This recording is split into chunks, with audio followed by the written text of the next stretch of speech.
features writers from around the world, and they provide a platform for them to come and discuss their work with local readers and maybe local writers even, so we can all learn from each other about writing. So I'm going to introduce who's going to be in the panel today. Moderators, here's Ms. Adeline Fu. She's a local children's book writer. And that's Professor Myra. She's a professor with the NIE. And last but not least, there's Peter Lerangis, who is the author we are featuring today, and we're going to learn more about his works. So have a good day.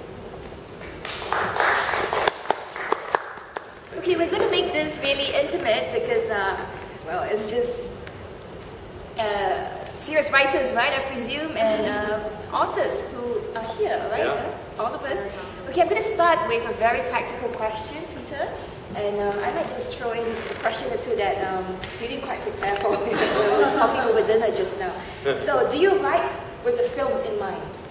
Do I write with a film in mind? Yes, and the film is Citizen Kane. I write with that film all the time. No, I'm joking. I don't.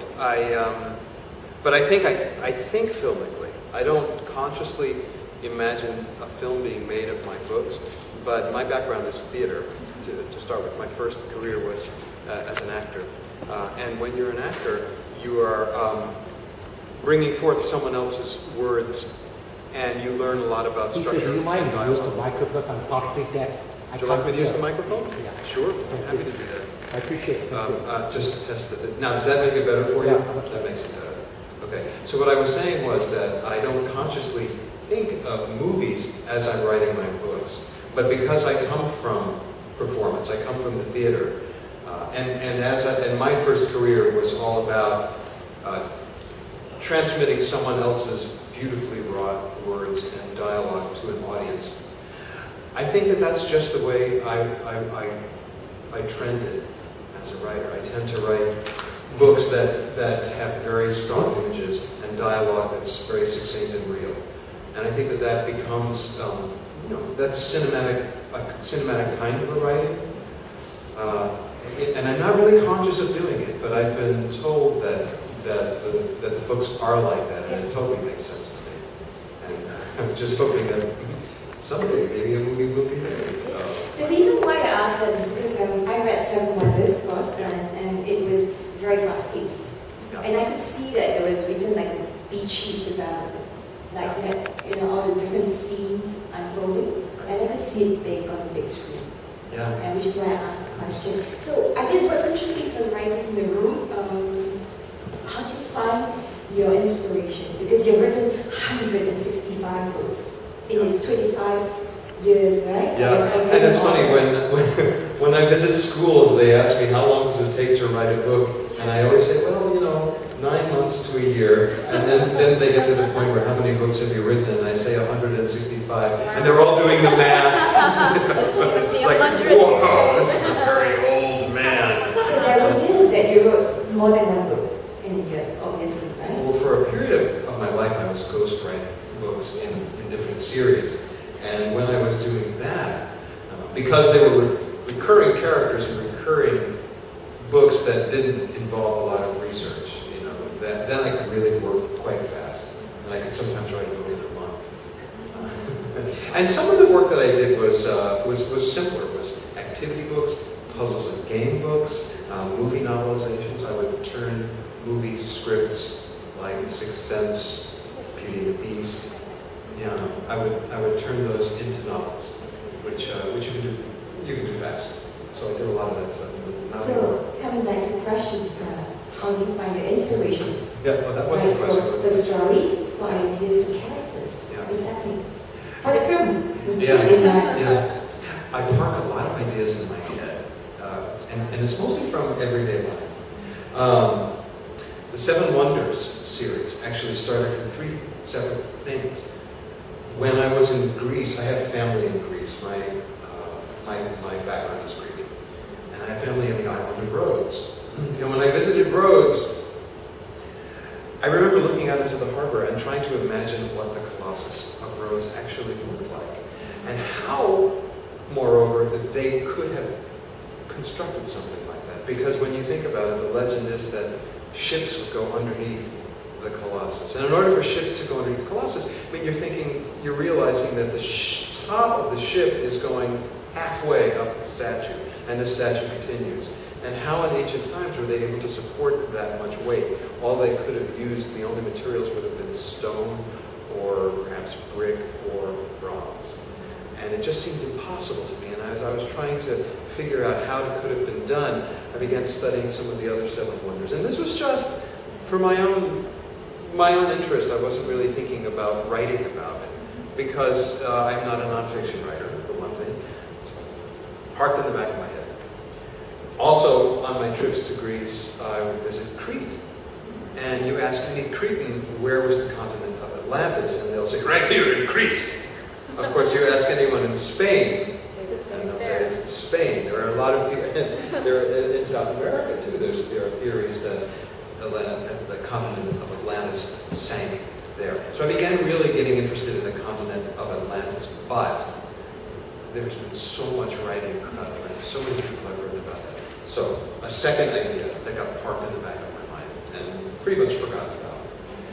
I've always wanted to write a story where kids are isolated on a desert island and they don't know why they're there.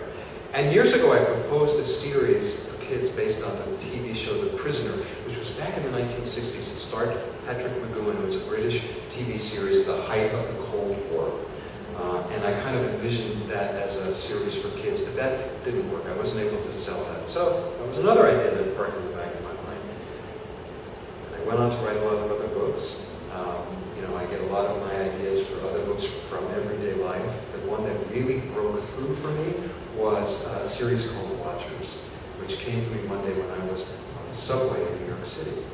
And I was riding on the train, and I was just at the part of my life where I was giving up being a writer. I didn't think I'd be able to do it. I didn't think I'd be able to make a living. I didn't think I'd be able to come up with a great idea.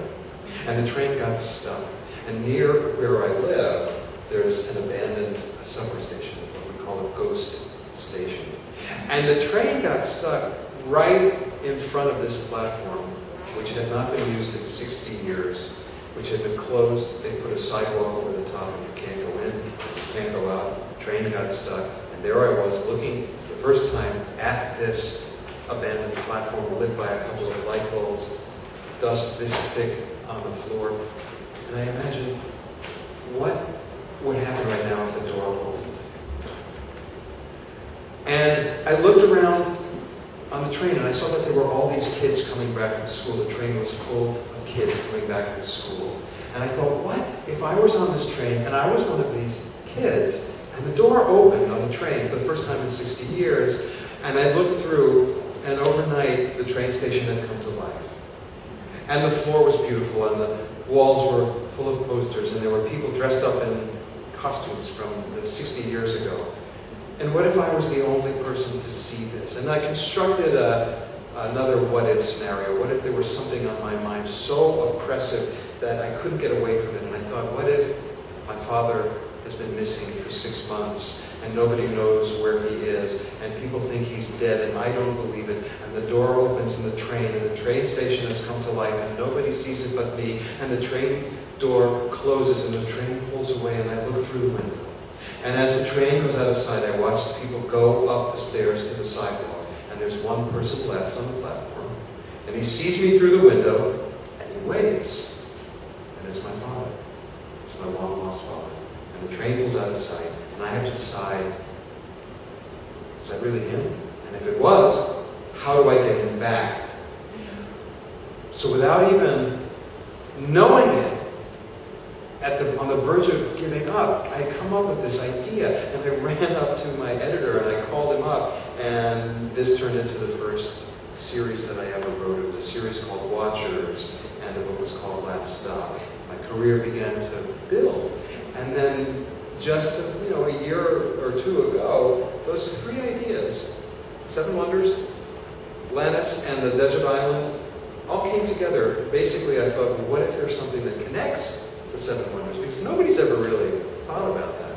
And when you find an idea that nobody's ever thought about, and then you realize that your connection to those Seven Wonders comes from Atlantis.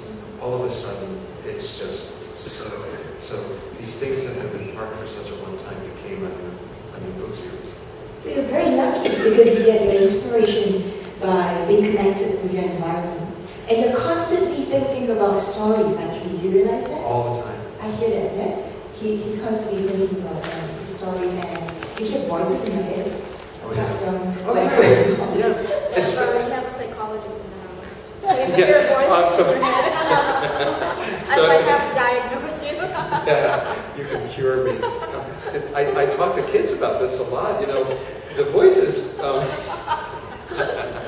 It's okay, I Schizophrenic book writer. It should be an appointment.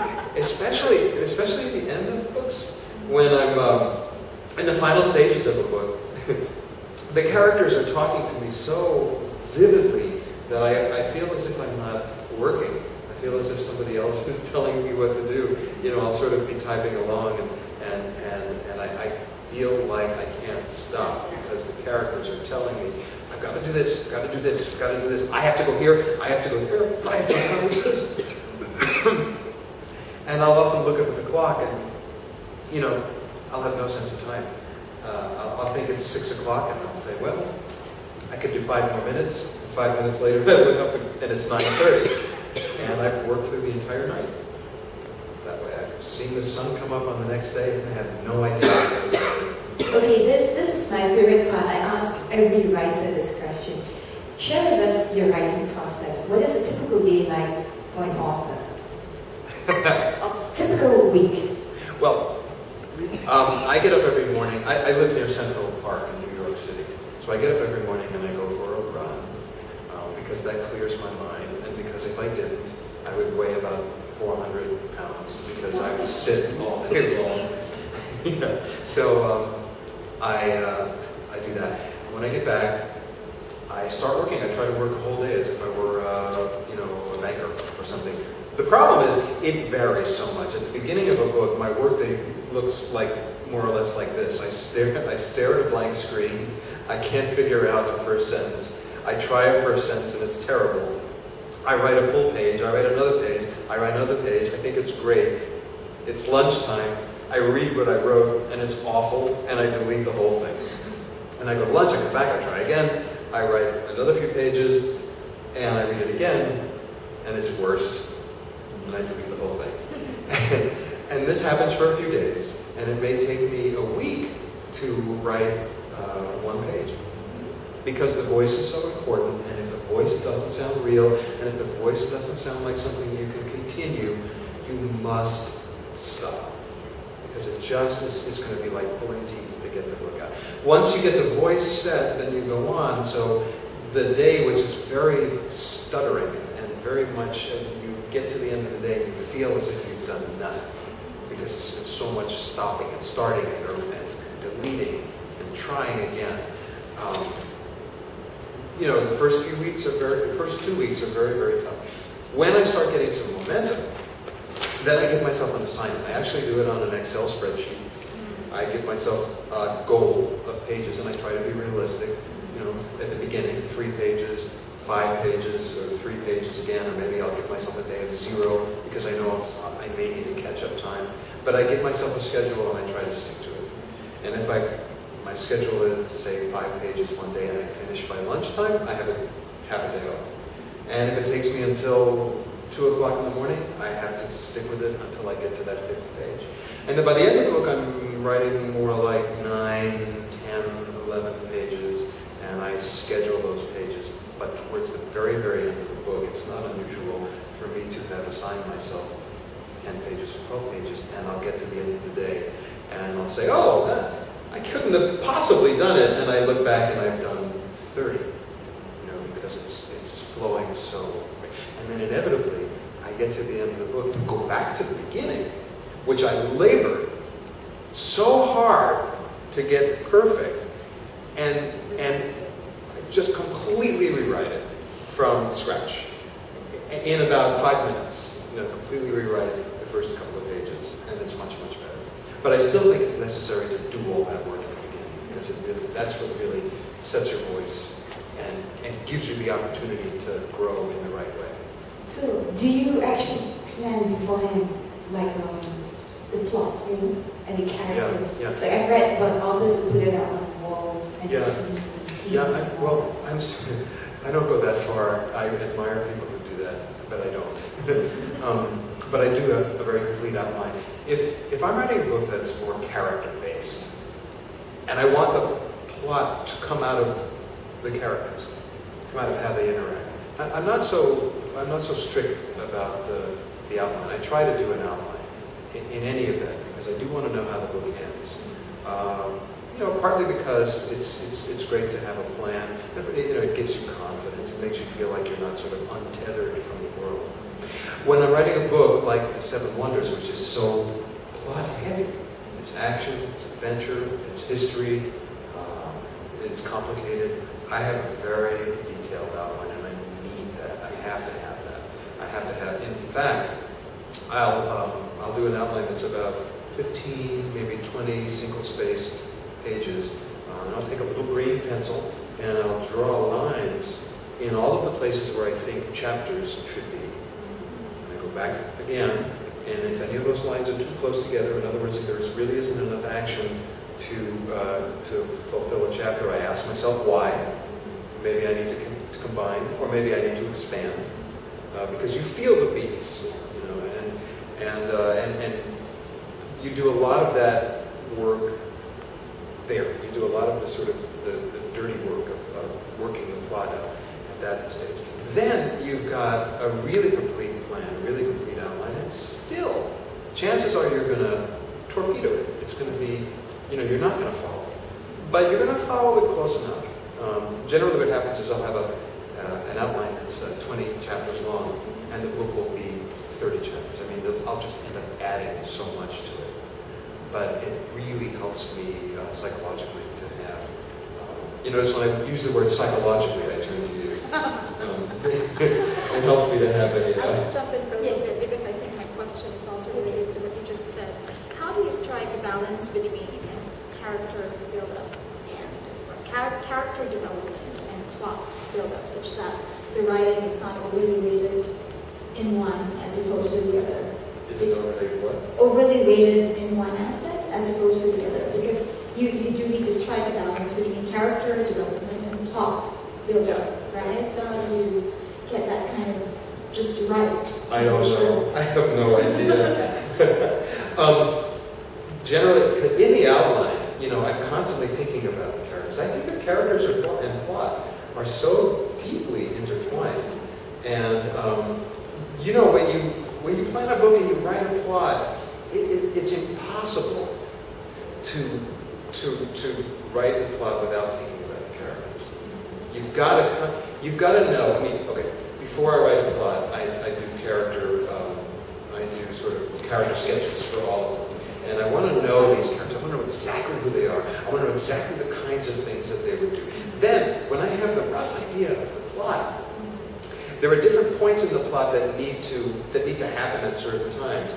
But I will know, because I know the characters, who is responsible for these different plot points happening. And I insert the characters into my outline. Well, then you've got your preconceived idea of where the plot is going. You've got your person who is effecting that part of the plot. And then all of a sudden, the plot ends up going in a slightly different way than you want. So you've got to have in your mind ahead of time a beginning, a middle, and an end, and a rough idea of what's going to happen. But once you do populate with those characters, they're going to bump the plot here and there, and you may have a different subplot that you didn't expect that you need to write into the rest of the book. You've got to watch it. You don't want to have too many subplots because it gets too confusing for the reader. But I do think that the characters, that their development in the plot has to go hand in hand. You can't do one without the other. It's just impossible. Or the book would seem artificial and uninteresting. And the characters would seem flat. And the characters seem right, because they're just following. Then it's Deus Ex Machina. It's the writer, you know, telling them what to do and whatever. When you see that happening in a book, it's just too down. Okay, my next question would be, tell us a little bit about the process from having finished the first draft of the manuscript, clean it up, very happy with it, and then what do you do with it? You show it to your editor? Oh, the first draft. Yeah, that's so I show the first draft to the editor, and it's astonishing. I'll always think that my first draft is perfect, and I'll expect that I'll hand it in, and the next phone call I get, they'll be saying, "It's brilliant!" Inevitably it's, well, it really needs work. and I'm so much of a perfectionist. Well, I'm exhausted, yes, but that's the thing is, I'm so much of a perfectionist to begin with that when the editors come back with feedback, and I've been very lucky because I've worked with really top-notch editors, I think. They see things that I don't see, and they see things, and they see things professionally. That's what they do for a living. And they will sort of stick a key into a hole in my plot and turn it and unlock all of the stuff that I never thought of before. And they don't think they've done very much because they'll say, well, we only have a few changes to make. That's their line to me. It's not that much work. But they'll mention 2 or 3 little things in the book, and when I see what things, all of a sudden then I start having ideas. I say, that's a good point. And not only that, I could do this, and I could do that, and I could do this, and I could do that, and all of a sudden I start adding my own ideas to their ideas, and I end up rewriting the entire book. And the second time around, the second draft is always so much better. It really is. And sometimes even, the third draft tends to be more of a polish, and maybe there's a fourth draft that's also just, the technical things. So is it just one editor that you work with always, or a few? No, I work with a few different editors. In fact, with Seven Wonders series, I've been working with 2 editors just on the books. I have 2 different editors who work with me. That's the first time I've ever done that. So it really depends on which publisher you're tied to. Is that why? Yeah. I mean, I write for different publishers, so I have a different editor each one, and I generally stick to one editor at each house. Yeah. So what's there to expect after the editor takes it over and they're happy with it? It goes to design, right? Layout, and they do the cover and all that. Do you get to comment on the cover? No, it's interesting. I don't want to comment on the cover because I'm a terrible artist. I have a terrible visual sense. And early in my career, I would try commenting on the covers, and my ideas were so awful. I mean, if an artist were to tell me what he thinks or she thinks I should do in terms of my plot, I wouldn't really welcome that, right? And I would expect that the suggestion might not be anywhere near anything that I would ever want to do myself. I think that if I were to suggest to an artist anything about the cover, it would land on their ears in just the worst possible way. Like, how could he? And in every single instance that I've had a cover done for my book, it's always been much, much better than anything I would have envisioned in advance. So I just turned my back and I let the publishing company take over the art.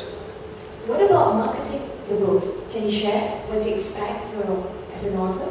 Like what you do or what to Well, no, that's much different. With marketing, now I love to jump in with 2 feet with marketing, because marketing is marketing is a bit of a misnomer, especially with children's books, because I don't feel, I do a lot of touring. I tour, for this series, I did a 16-city tour in the United States, and that lasted, I think, 6 weeks. And so that's marketing the book. It's getting it out there. It's reaching the market. But for me, the market is children. It's not. I don't feel like I'm strategizing ways to sell. I think that I'm reaching souls. I'm reaching children. I mean, what a great thing. So when I'm out there talking to kids, I don't sell the book. I per se. I mean, I do, but I talk about writing. I talk about inspiration. I talk about the craft and what it takes. Conversation. Right. And there's a bunch of things happening. On the one hand, there are some kids who are not readers, or they don't like reading, or they don't want to even think about it, or and those kids I want to entertain, because if I can get them with jokes or funny voices, which I do, then they're going to pay attention. And they're going to say, wait a minute, this is kind of cool. This guy is cool. This guy is cool is a big, big thing for some kids. And it may make them think, well, maybe I should open the book. So that's at the moment.